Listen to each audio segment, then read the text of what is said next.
service. Therefore, friends, I'm speaking to you like this. So, tonight's topic is an interesting one. Tonight's topic is something called Avodah Zarah. So if you guys go up and look up the term Avodah Zarah. Avodah Zarah in Hebrew is commonly translated into English as idol worship. Technically speaking, the actual meaning of Avodah Zarah is not necessarily even idol worship, like, physical idol worship, like a statue. It actually refers to foreign worship of any kind. By foreign, it means worshiping anything besides Hashem. Anything besides the entity that we can't see, touch, stuff like that. If you guys look back in history, in Jewish history, you'll find many instances of Avodah Zarah.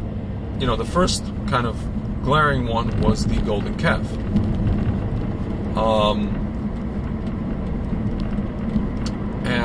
Where basically we set up an altar and we worshiped the golden calf. And Moshe Rabbeinu went away for 40 days, and he came back, and we know the whole story. And then, of course, the gold was melted down to make the temple, not the temple, the tabernacle, the Mishkan. But there were other instances in Jewish history of Avodah Zarah. There were kings in our history. Israelite kings, Jewish kings, who set up, at some point during their reign, worships to different gods, pagan gods. Baal Peor, I think it was Astarte, different gods, different physical manifestations of, foreign whatever. Canaanite, different nations had their gods, different worships. Usually, physical manifestations, physical things that they could see. And Jewish kings would do, sometimes kings did both, what's called gam v'gam. Worshipping. There was one king, I forget his name, set up an altar, turned the Beit HaMikdash, the temple, into gam v'gam. Worshipping Hashem, as we know him to be, and worshipping these foreign entities, with statues and all the rest of it. So, my friends, interestingly enough, if you read the Tanakh, you'll see the Tanakh is replete with stories of kings in our history who were very, very successful, very just, accomplished a lot, venerated, and their eventual downfall tended to be as a result of Avodah Zarah. And my friends, you sometimes wonder when you hear these stories, how is it so powerful? You hear the stories of statues coming alive, even if they're like allegorical stories, statues coming alive, and then people getting swept up, the nation getting swept up in the frenzy over this, Avodah Zarah. Not just swept up, but it became like a thing to do. It was like en vogue. It was like a thing to do. It was like a popular thing to do, or like it was just the norm of society. And if you didn't do it, you were like a social outcast, or you're a leper, or you're not a physical leper, but you're treated like a leper, right? You're cast out of society. You're on the fringes of society if you're not participating in this mainstream practice, whatever it was at the time. My friends, unfortunately, we fast forward, 2,000 years, and the land of Israel is more or less, or has more or less gone into the same place it was 2,000 years ago, unfortunately, my friends. We have a prime minister by the name of Benjamin Netanyahu. You could look at his life, and you could look at his accomplishments up until very recently. Whether you look at what he was doing when he was even like a student at MIT, defending Israel on the international stage. When he was in his 30s and 40s, he was at the UN, defending Israel in the diplomatic arena, when he was, in the political arena, when he was a young guy or young man in his 40s, and then he eventually became prime minister, and then he became not prime minister, and then he became prime minister again, and now he's been prime minister for the last 12 years. If you see what he's done for the country, both externally, primarily externally, but also internally some, but mostly externally, and he spent his entire life, protecting Israel, defending Israel. He was in Seret Matkal. He was a soldier. His brother famously was Nifter in battle. Yonatan. This person gave everything for Israel. I can't say that he didn't. I can't say otherwise. I can't argue, against him in that respect. But my friends, you look back in the Tanakh and you look at a story like Shlomo HaMelech, King Solomon, the wisest man supposedly who ever lived. And what was his downfall? His downfall was, well, in that case it was kind of his thing with the ladies, which eventually brought into the land Avodah Zarah from, one of the lands of the women that he was with. And my friends, unfortunately today, we have a person by the name of Benjamin Netanyahu, who even, I think it was Time magazine, called him King Bibi. They had his face on the cover a few years ago, if you guys remember. It said King Bibi. Some people thought it was tongue-in-cheek, kind of ironic, or maybe kind of facetious way. Some people thought, yeah, he is a king. You know what? Yeah, you're absolutely right. He is the king. My friends, unfortunately, this king, and I say this with a heavy heart, he has ventured into the realm of Avodah Zarah. What am I talking about? I'm talking about the push, the almost militant-like push by Bibi for all the citizens of Israel to get vaccinated. Basically, and you can argue with me all you want, basically against people's will. And I have friends telling me, nobody's forcing vaccinations on us, nobody's forcing this, what are you talking about, you're spreading fake news. I said, you're absolutely right, nobody's coming to your house, knocking on your door, knocking down your door with needles, holding you down to the ground, and injecting needles in you. Nobody's doing that. But what are they doing? They are saying, the Prime Minister comes out every 2 seconds on his Facebook, everybody get vaccinated, everybody get vaccinated, everybody get vaccinated, vax, vaccinate. Oh, by the way, did I forget? Oh, by the way, did I tell you? Vaccinate. They're offering people food, beer, they had a pizza thing, they had offered guys in Bnei Brak cholent.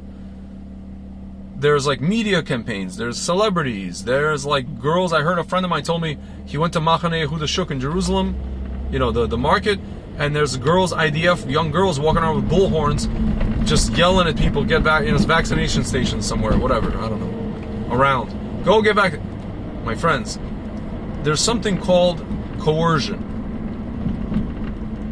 And where does the Avodah, you may ask, so then where does the Avodah Zarah play in? My friends, it plays in the fact that if I talk to some of my friends, and what they're doing is they've been wrapped up, they've been wrapped up into a frenzy, or worked up into a frenzy over how important it is to get this vaccine, no matter what, with no caveats. It's not like Bibi's coming out and saying, that there's like some people who it may not be good for. You have to check with your doctor. He's just saying everybody across the board get the vaccine. Everybody. There's no discernment of any medical nuance or anything. There's just everybody has to get vaccine. And my friends, the fact that people are getting swept up into this, on top of that, what are they doing? So now they have this whole thing of, if you get vaccinated, you have a green passport, or it's called a green pass document, which allows you to go to certain places. And if you don't get vaccinated, you can't go to certain places. I already saw a picture of a shul. It says, this entrance for people with vaccination, this entrance for people without vaccination. My friends, this is basically what another friend of mine called medical apartheid. Medical apartheid. Not only that, this reminds you, it harkens back to, if you guys, anybody who was in America in the 1950s and even 60s, if you go to a public pool, certain public pools, it says no Jews, no blacks, no dogs. So you're either like this or you're like that. You either got the vaccine or you don't get the vaccine. My friends, on top of that, if you land from abroad, they're giving you a choice. I mean, quarantining is fine. I'm totally cool to quarantine, but they're giving you a choice. They're saying you can quarantine in a quarantine hotel, or if you don't want to do that, you go home, but we're going to put a bracelet on your arm. My friends, so now the question is, are we dogs? Are we criminals? What are we? Who are we? What is going on? And if I just so much as voice this opinion, I know people that come out and basically antagonize me. They ostracize me, they antagonize me, they vilify me, they mock me. My friends, this is actually the result of, this is a symptom of Avodah Zarah, of people who are enthralled and embroiled and swept up by Avodah Zarah. It is a force so powerful. It is what's called foreign worship. You are worshiping the god of the needle. And you could say, well, we are believing in Hashem, and Hashem sent us this vaccine to help us and this and that and the other. My friends, I'm telling you again, if you want to take a vaccine, take the vaccine. But if for the people who don't want to take the vaccine, meaning don't treat the people who don't like lepers and, like Charles flippin' Manson, like a murderer with a swastika on his head, who, started a cult and murdered people in his cult and deliberately walks around and murders people. My friends, this is madness. This is madness. On top of that, guys, how do I know what I'm saying checks out? Because if you guys actually saw, there was an interview at the beginning of this week with the CEO of Pfizer himself. His name is Albert Grula. He is a Sephardic Jew who hails from Greece. His parents survived the Holocaust. Thessaloniki, the famous story of Thessaloniki, Greece. His parents survived the Holocaust. They lived through the Holocaust. And he himself, he was asked, did you take the vaccine? He said, I didn't take it yet. I don't want to cut in line. I had a friend kind of jokingly, like dark humor, he told me, what if he had available to him not the vaccine for COVID, but, a drug that can bump up his IQ 20 points without any side effects, or some kind of anti-aging medication or drug without any side effects. What would he do? Do you think he would cut the line then? Something tells me I think he would. On top of that, he basically divulged, he just said it outright. He said, you know what? Israel is the leader in this whole vaccination process, and Israel is essentially the world's lab. He says we are waiting from data, significant data from Israel, so we can discern, medical data and economic data, all these kind of things, metrics. My friends, if that's the case, I'm telling you straight up, there are people like myself and others who will not be part, or will not voluntarily be a part of a laboratory experiment. Will not be the world's laboratory mice. And again, if somebody wants to be that, my friends, I have some friends who are that, who are totally willing to be that, and I'm Bahamut, please. I love you guys. You're still my friends. I still actually respect you, believe it or not. I just don't want to do what you're doing. I don't agree with you. If you tell me certain things, I don't agree with you. I'm well within my right to not agree with you. But you are not within your right to cast me out. As the Joker says in Batman, they'll cast you out like a leper. You guys have no right to cast me out like a leper. And as he also mentioned that people eat each other alive. Don't eat each other alive. My friends, this is exactly what is happening. If you guys watched that movie, by the way, it was very prophetic. Some of the things that Heath Ledger's, Joker character was saying. Amazing stuff. And my friends, just watching this, just observing this whole environment, this whole, as we say in Israel, atmosphere, has lended itself, has devolved into an atmosphere of an Avodah Zarah frenzy. People are just worshiping the god of the needle, the god of the vaccine. And they're just basically forgetting about Hashem. They're taking their seichel, their brain, and their common sense that actually Hashem gave them. Hashem gave them that as well. And they're taking it and they're throwing it in the garbage. And I've had people tell me, after I give them all these facts, for example, about the Pfizer CEO, you're spreading lies, you're this. I'm like, what lies? Go on NBC. NBC, the American National Broadcasting Company, you know, the one of the main networks in America, interviewed this guy. You could watch it on YouTube. It's a 25-minute interview. And you can corroborate what I said. Sure, you can argue the context and this and that, but he said it. I didn't say it, I'm just repeating what he said.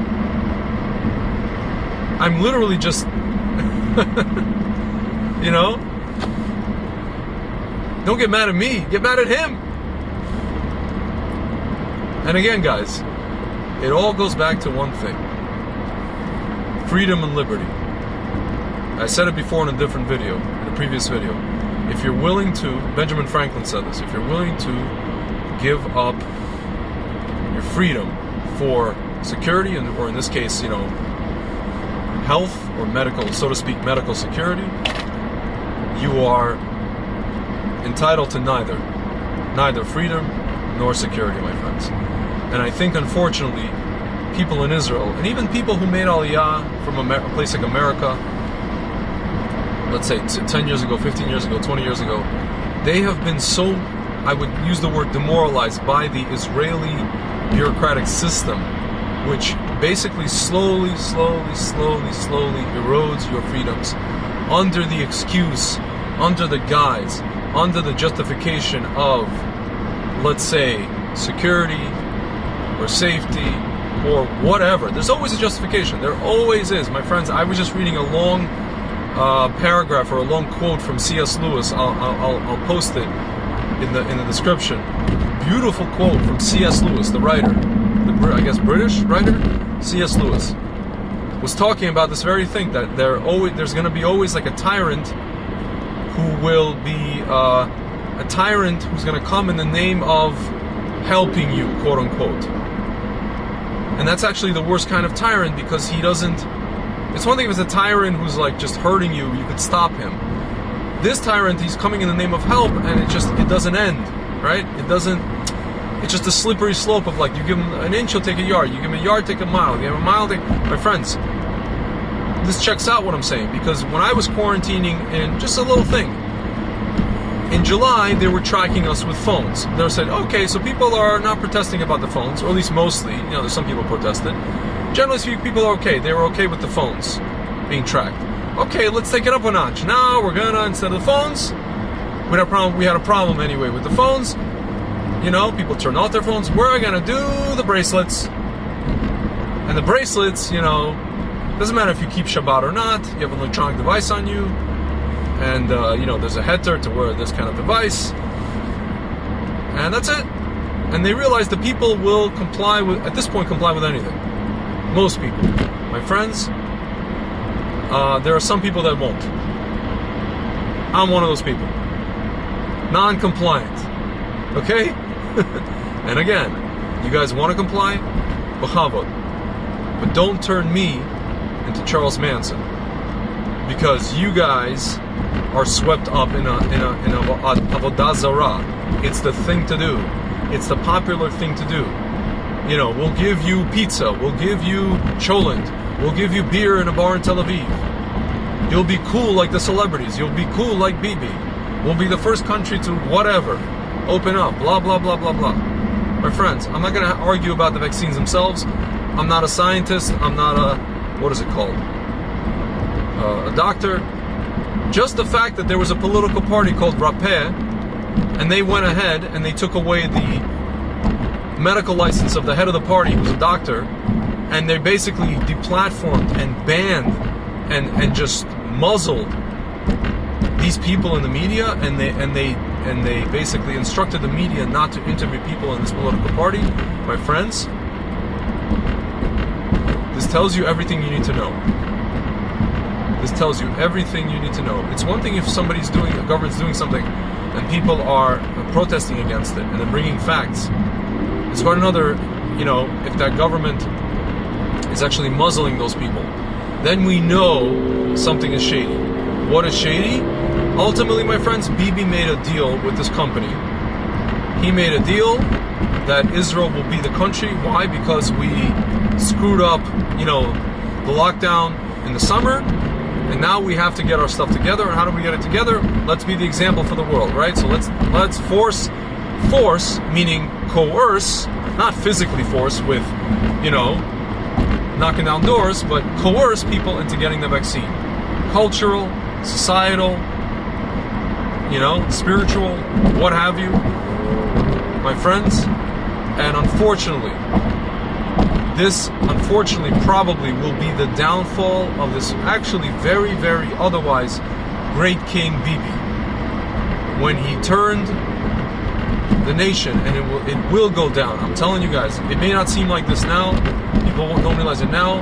And just like the other instances, they didn't realize it at the time, of these ancient stories.